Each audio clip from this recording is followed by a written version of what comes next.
From the moment I stepped into the ballroom, I knew tonight would be different. The air was electric, the lights dazzling, and the sound of laughter and clinking glasses filled the space. My husband stood by my side, his smile warm but familiar, almost routine. And then I saw him, Ethan, my lover.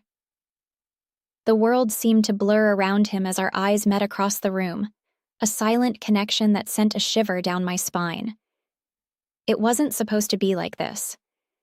Ethan and I had agreed to keep our affair discreet, a whispered secret hidden in the shadows.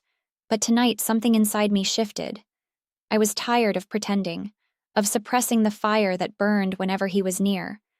My husband's arm brushed against mine, grounding me momentarily, but my heart raced as Ethan approached.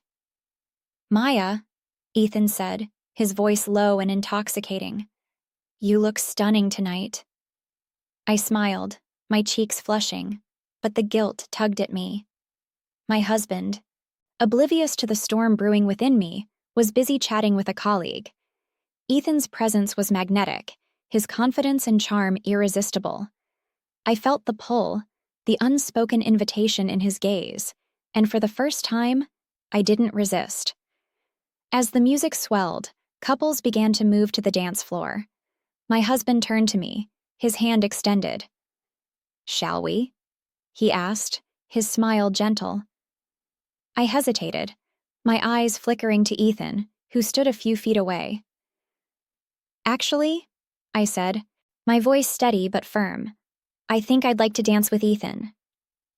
The words hung in the air, heavy and shocking. My husband's smile faltered, confusion and hurt flashing across his face. The room seemed to grow quieter, as if the very walls were holding their breath. Ethan stepped forward, his hand outstretched, and I took it without hesitation. The dance floor became our stage, the space between us crackling with unspoken tension. My husband watched from the sidelines, his expression unreadable, but I couldn't bring myself to look away from Ethan. His hand on my waist, his breath close to my ear. It was intoxicating, a moment of defiance and freedom I hadn't realized I craved. "You're playing a dangerous game," Ethan murmured, his lips brushing against my ear. "Maybe," I replied, my voice barely a whisper. "But I'm tired of hiding." The night unfolded in a blur of emotions, jealousy, passion, and an undercurrent of recklessness that kept my heart racing. My husband approached us at one point, his eyes searching mine for answers I couldn't give. "Maya, can we talk?" he asked, his voice tight. "Not now," I said, turning back to Ethan. "I'm not done dancing." It was a declaration, a line drawn in the sand.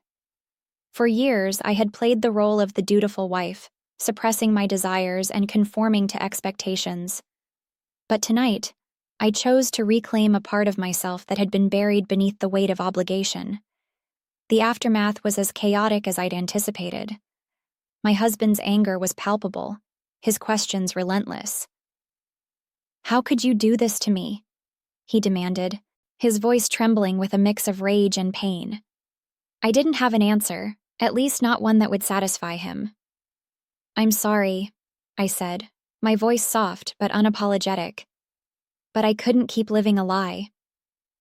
Ethan's presence complicated things further.